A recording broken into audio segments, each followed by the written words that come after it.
Welcome to today's edition of Mainstream with Harpreet Singh Toor. आप सबनों प्यार भरी सत श्री अकाल, नमस्कार, आदाब and shalom. We have few things to discuss about American politics, but before we do that, there are other things which are also, I think, as much important as anything else.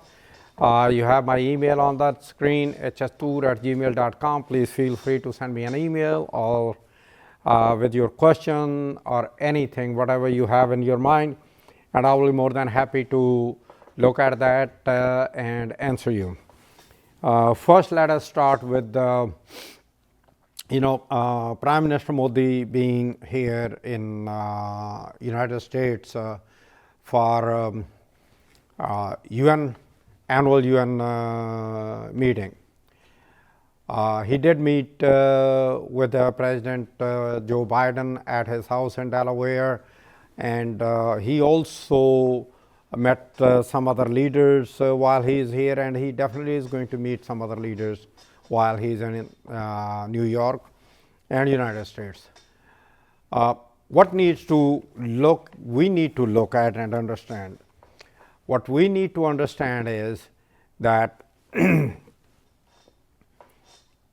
this time he was not given as much prominence as it was done previously. And what's the reason for that? We need to look at that and we need to understand.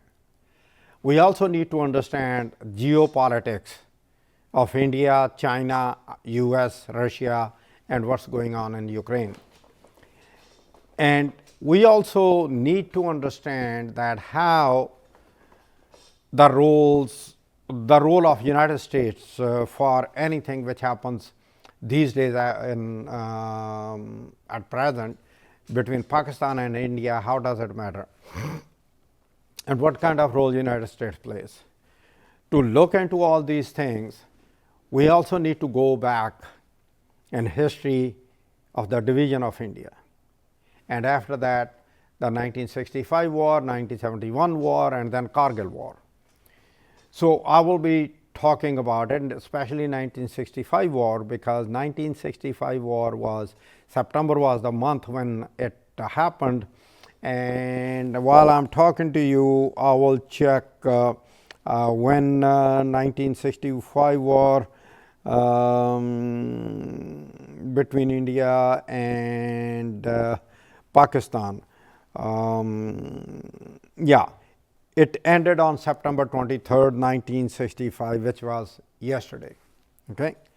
Now the question about that war, I'm going to talk about it in detail, and why Punjab has always been, and when I talk about Punjab, I talk about the Punjab, not the current eastern Punjab which is left in India, but I'm talking about overall Punjab, which includes Himachal Pradesh, Haryana, Delhi, New Delhi, and on west side, the whole Punjab. And then on beyond that, you go to Balochistan and Pakhtunkhwa, because that whole thing was Punjab.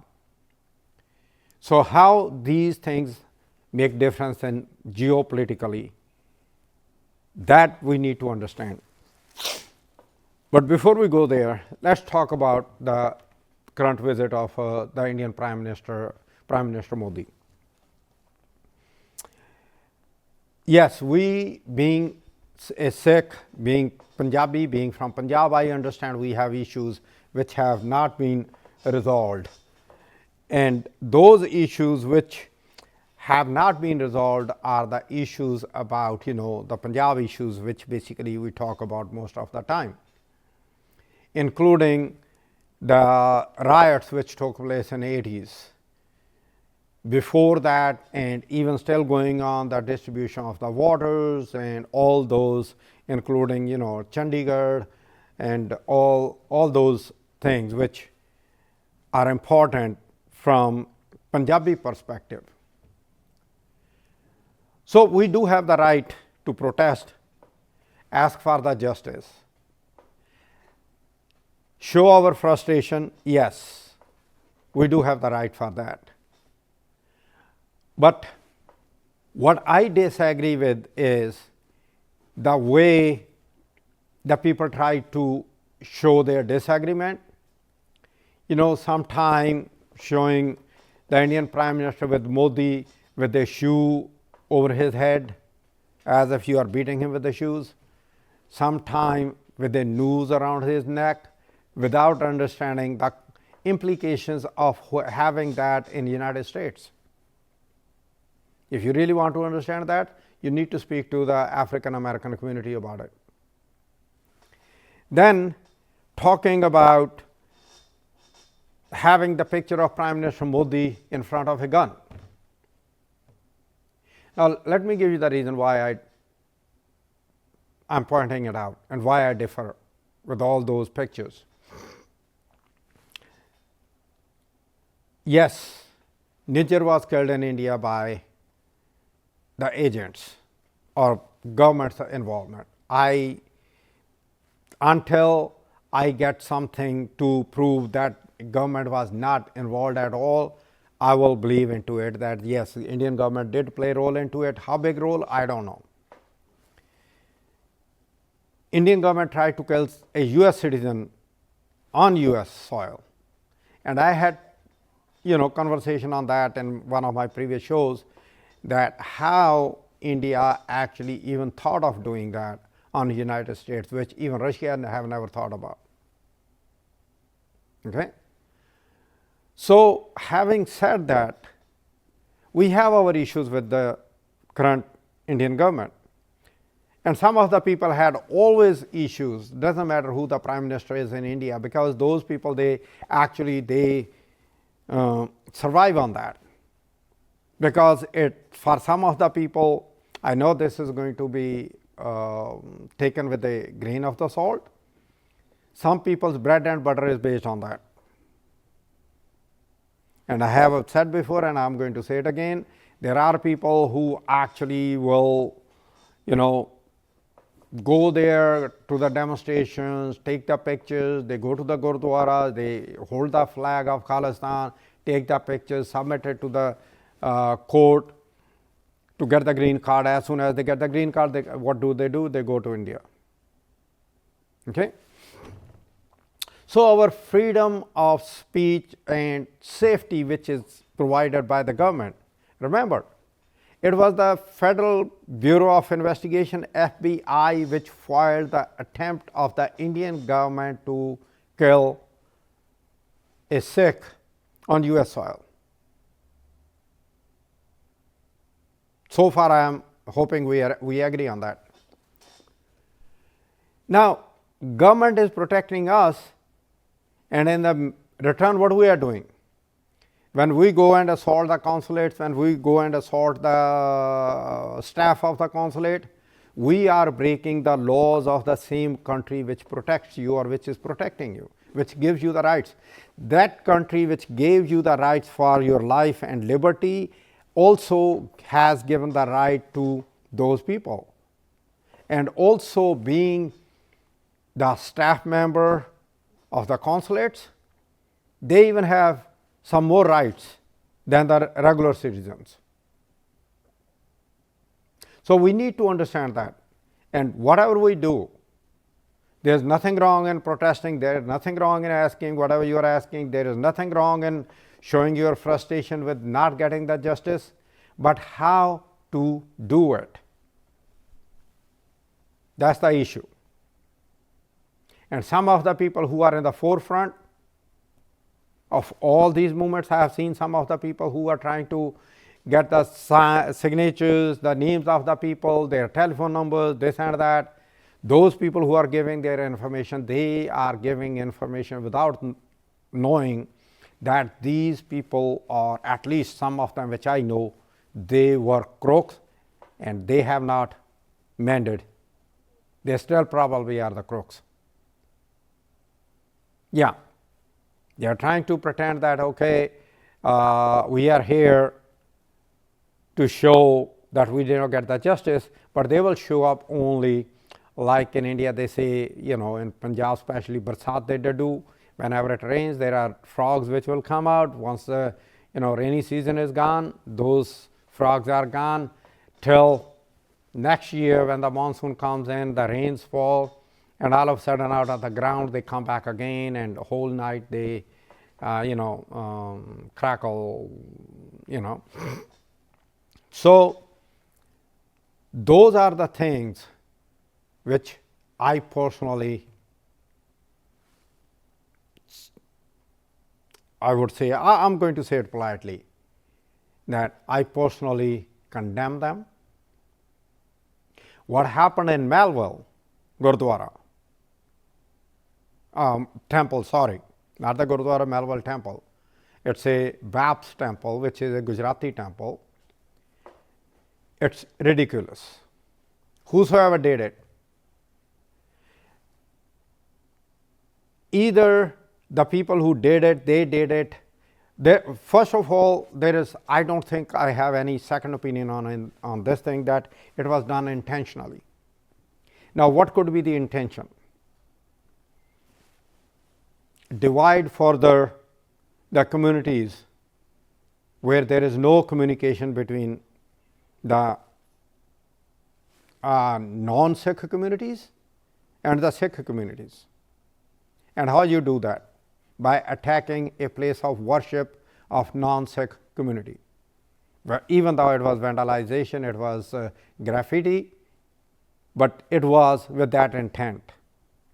Who did it? I really, really want to know that who did it. And also, when Trump was coming in, being a Democrat, at Nassau County, right here in Long Island, where then later on this Sunday, past Sunday on 22nd, Prime Minister Modi spoke. I think it was last Wednesday, when former President Trump came there. We Democrats, we wanted to demonstrate against his policies and his statements. The cops gave us a particular area barricaded with the cops at the entry, that nobody who is pro-Trump can go in, because that was protected for speeches to be given by the people who are opposing Trump. And I'm pretty sure for Modi's visit, there must be place set up separately for those people who are Khalistanis, pro-Kashmir, those other organizations which contributed to the protest over there. So there was designated area. Again, that's a law. Those are the laws here, and they always provide you. And then, even if you want to protest beyond, otherwise there are always protests going on in front of United Nations, in front of Indian consulates, and then there are other countries also where those kind of protests they go on. So, in a nutshell, we should respect the laws of the land. Let's not forget, the former President Donald Trump has been charged with 34 counts. 34. He was the president. Even though Supreme Court gave the leeway, but those 34 counts, they still stand. Which means what? That this country actually works based on the law. Yeah, it took a long period of time for everything, and nothing will move probably until after the election. Not only that, and if he gets elected, then it will be postponed till God knows what. And then after that, if he becomes, would he ever leave? I don't know. So let us stay to the topic that we should not break those rules, because breaking those rules, actually you are inviting the other people's attention to look at you as uneducated. The people who don't know how to behave and everything. You know, there is one thing I still remember. There was a show at Hindu temple in Flushing where, Jaswant Singh Zafar, the poet and writer from Punjab, from Ludhiana, he was there and he was honored there, and the organizers called him on the stage to speak, and he was saying, no, start the show, because we were already late by more than 45 minutes. And they wanted to honor him in front of the crowd, so they forced him to go on the stage. He went on the stage and he said 2 lines. He said, well, we are already late enough. People have to go home. They have to take care of their things. So start the show. Thank you. Thank you. And he came back. And when I was having a conversation one-on-one with him, and he said, it shows that we are still not educated community. We have this whole aura of coming late and then showing off, then shaking hands with the people, doing X, Y, and Z and everything. Disrupting everybody for what? Just to get attention that I'm the big guy, I'm here now. No, it doesn't make you a big person. It actually shows the lack of your understanding and how much you disrespect the other people's time, that you don't care about it. So same way, these people, when they organize these protests, there is nothing wrong in organizing these protests, but organize in a more professional way where it will make a difference, where somebody will really pay attention to it. That's what's going on. Now, moving to continuing with the United Nations, because in the next segment I'm going to talk about the 1965 war. This UN session, I was listening to the Secretary General of the United Nations speech this morning, and he did talk about what's happening in Gaza, what's happening in Lebanon. For those people who don't know or who don't listen to or watch the news, international news, Lebanon was attacked by Israel, and they actually have a casualty of north of 500 people right now. It may be much higher than that, because that's the numbers which are being given to the media right now. And he was talking about that, how he is afraid that this war can escalate into further,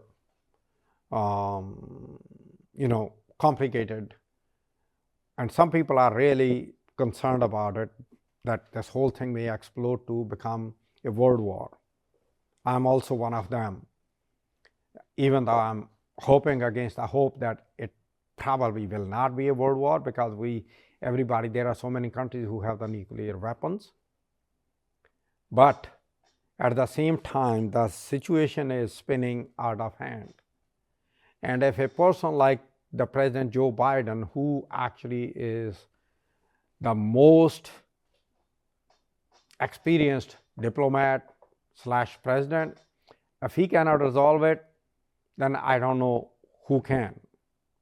And there is another thing, there was a news that Israel and Hamas doesn't want any agreement till the presidential elections of the United States are over. Let me add my penny to that. I suspected that, number one, from the very beginning. Why? Because Bibi Netanyahu is very close to Donald Trump, and at any cost he will do everything to help Trump getting elected president again, because he knows once President Trump is there, then he will have more free hand. Right now, it is the push by the Biden and other NATO countries to Israel not to do certain things, including not to send Israel army into Lebanon. But yes, at the same time, the news which came out was that Netanyahu changed the rules and the demands at the last minute when they were close to reach to an agreement with Hamas. In the meantime, those hostages which were taken by Hamas on October 7th last year, they are still with them. A lot of them. And some of them died and some of them got shot last week at point blank. You know, those lives could have been saved. And I said before and I'm saying again that the first and foremost must be to save the lives of those hostages. And that can be done only by reaching to a compromise on, calling a ceasefire. Once the ceasefire is called, then you can talk about whatever the demands are, whatever the needs are. And I know the laws are written to be broken, but still the people's lives, that should not be played with. And again, when I talk about India-Pakistan war, you will see some of the rules were broken also. So that's very important. What is happening in Sudan? There are Arabian countries which are actually feeding the militancy in Sudan, and hundreds and thousands of young kids are dying because of starvation. Why? Because some people, they have just their own interest in it. And that interest is what? That interest basically entails that whether it should be the population over there, because majority are Muslims, whether they should be Shia or they should be Sunni, they don't care. If they are Shia, the Sunni will push. If they are Sunni, the Shia will push. And that is the issue between Iraq and Saudi Arabia also. And like I said before, the agreement between, I don't remember what show I talked about. There was an agreement between Saudi Arabia and Iran, and that agreement actually happened because there must be some kind of leakage of the documents during Donald Trump's time to Saudi Arabia and Iran, where they came to know about each other's plans and stuff, and they agreed to meet and come to some sort of agreement to not go to war or, step back from the war. So these are all politics.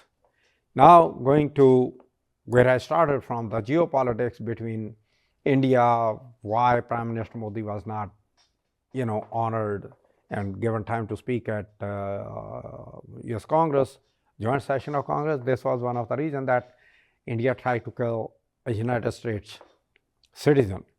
And this is the way the countries work, sending the message to other countries. India is very important to the United States, and United States is very important to India. To counter China, India is the pawn right there, because China was getting and still getting more and more powerful. They are spending so much on their army and navy.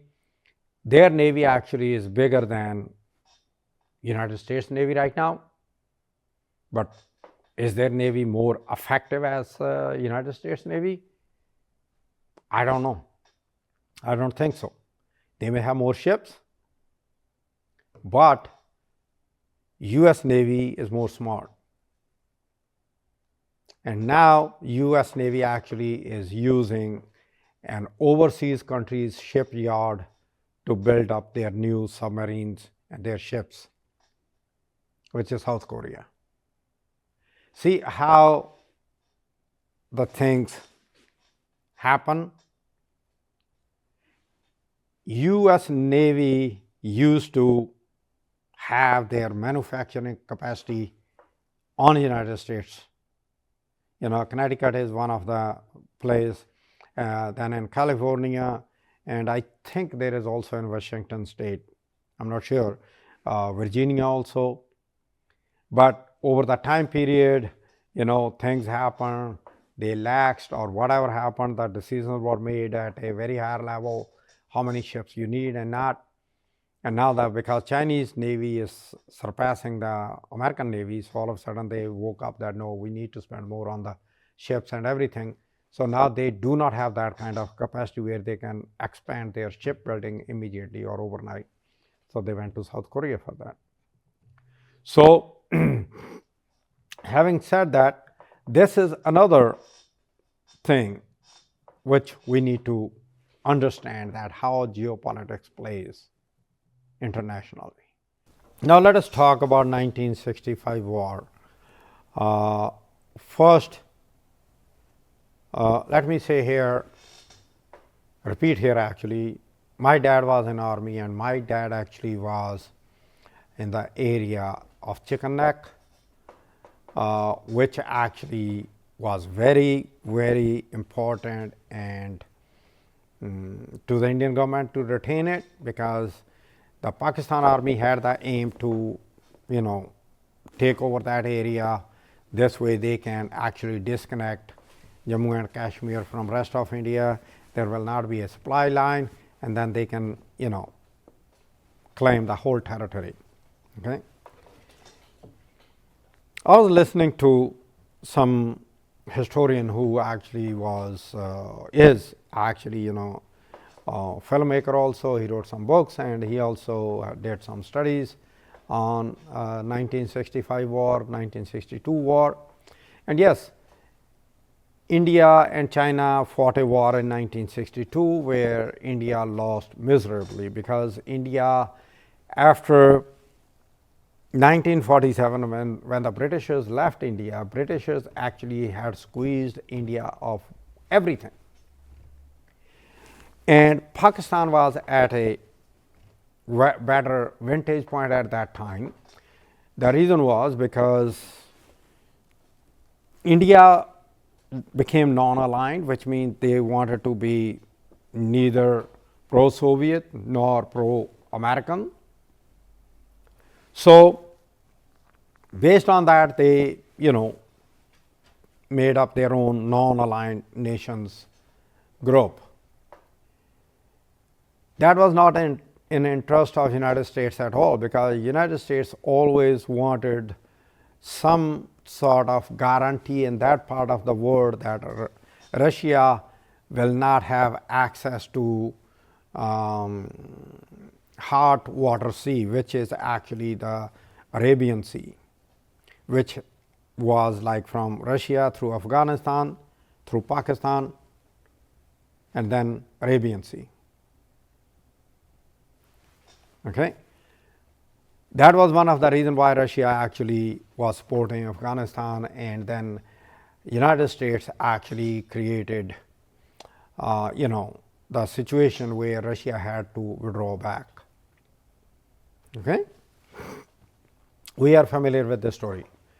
Now, I still remember that we were actually about to go to sleep when we heard the planes flying right over our village. And if I say it was right over our house, it will not be wrong either, because it was right there, we saw that. And we immediately, my grandfather immediately said that, well, Adampur airport is being attacked. We ran upstairs to the top floor, and there was another one room constructed on that, on the second floor. We went all the way to the up, from where we can see the airport. Not directly we can see the airport, but line was so clear that there was not a single tree in the line to give us the visual aspect. And then we saw all that, that Adampur airport was attacked, the runway was bombed, the planes were bombed, and definitely there was a huge loss at Adampur airport at that point. So that was the first night, then the second night also, and I don't know how late but I saw one of the plane being shot down. And that plane actually fell like a fireball. I will never forget in my life that I have seen that falling down to the ground when it was still in the sky when it got shot. And all that AK guns, anti-aircraft, a lot of people, they even don't know what AK gun is. And you can see those guns, lighting up the sky to look at, the plane, because at that time, the radars and night visual and all this, it was not that much sophisticated. Even to bomb, they actually had these people on the ground who actually from the ground will tell the aircraft of their country, whether it was from Pakistan or India. If it is from Pakistan into Indian territory, then they will have these spies on the ground who will actually signal by either lighting up some light or something that this is the area where you should bomb. And if Indians are in Pakistan, then that's how it was. And India at that time did not have much of information, even though they had information, but not to the extent like they have now, because it takes time to build up your cells, your intelligence in other countries' territory and everything. It's not overnight affair. But also at the same time, I still remember, where they used to talk about that the Pakistan Army actually plans to, have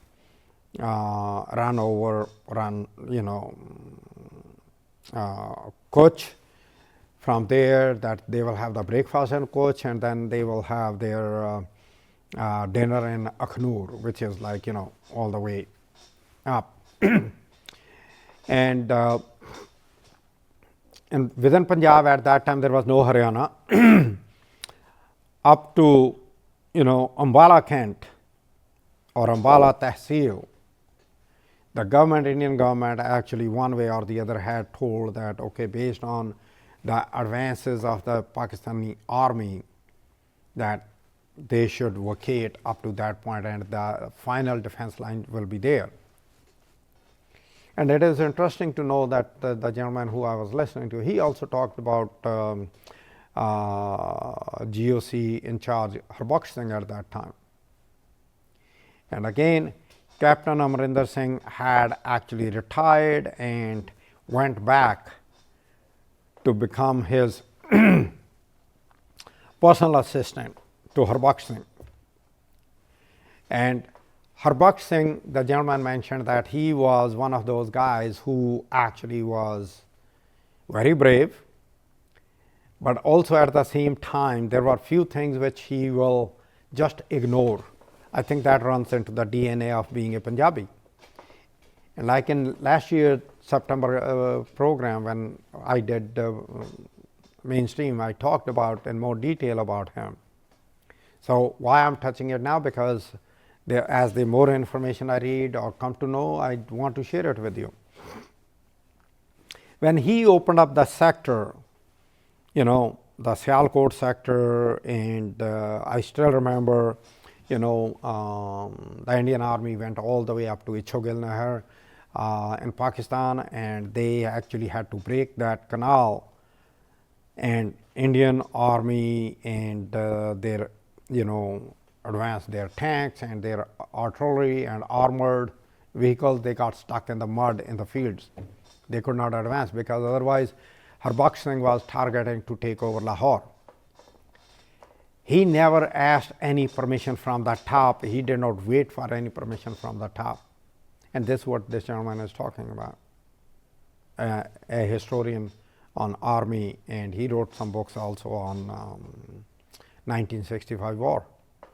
So P.O.Box Singh, knowing being a Sardar, like I mentioned earlier in my earlier conversations, he was determined that we will not cede a single inch to Pakistan. And we should not forget the same farmers which are being right now by the current government for last couple of years, they are being treated as enemies of India. They are being depicted as enemies of India. These same farmers actually provided food and bread and butter to Indian army, which at that time was short of everything, short of ammunition, short of food, short of logistics, how to supply it. And they also worked as eyes and ears of the army, because at that time it was the local population who knew what's going on, where it is going on, and what is happening. It was not there was no intelligence, not really that many ground maps and everything. Those farmers who are being vilified today, who are being, even to some extent being labeled as terrorists. Okay? And I'm saying it because that's what the government tried to do when the farmers' protest took place outside Delhi against those laws. We need to understand, the more you try to crush that part of the population, whether those are Sikhs, Hindus, or Muslims, the more it will be an issue. And I also want at the same time for those Hindus, Muslims, and Christians who live in Punjab, the current Punjab, to understand that they are being exploited by the government, for which Hindutva is the main issue. They really don't care about you. And it's a fact. If you really look at it, the governments from beginning to now, they look at how they can divide you, and then they can rule over you. I was surprised when the BJP actually made a demand that Chandigarh should be transferred to Punjab. For the first time, the same BJP which was a Jan Sangh, who propagated when 1951 census took place, telling anybody who was not a Sikh to claim Hindi as their language. And there was a joke where, it was like, the joke went around like, those enumerators, they went to the village, and in the village when they asked their language, they told that Hindi is their language, and they told that in Punjabi. And some of the enumerators, they were so biased that they even actually knowingly wrote down the language Hindi as a language. And one of the reasons why when Indira Gandhi, announced Chandigarh to Punjab with the Fadilka and Abor, some of the parts to be transferred with the corridor, because she actually wanted to further extend that corridor all the way up to Jalandhar. And these are all historical facts. We need to check that. So, where actually I started my show and where I'm ending my show, we should look at it inclusively of what I'm talking about. We need to understand that what is the need of the part of that area where you live. Are those needs being met? And before I finish my show, there is another thing which I will share here. When Indian government fights any insurgencies, especially in east like Arunachal Pradesh, Meghalaya, all those states over there, the central government actually bears the expenses. But when it happened in Punjab, the central government actually put it down as a loan to Punjab, and they are charging interest on that, which is another issue which needs to be addressed and looked at, that if Punjab is part of India, which is, are we treating it fairly? Don't you think that we need to look at it? Don't you think that we need to give the equal rights and equal share? Punjab never asked for more than what it is contributing to the federal government, but the federal government is not giving the due share of Punjab to Punjab. We need to look at that. We need to look at this whole thing, including those people who are doing protest here and those people who are ruling in India. They need to look from their perspective. The people who are doing protest here, they need to look at how to protest, how to be civil, and get your message across.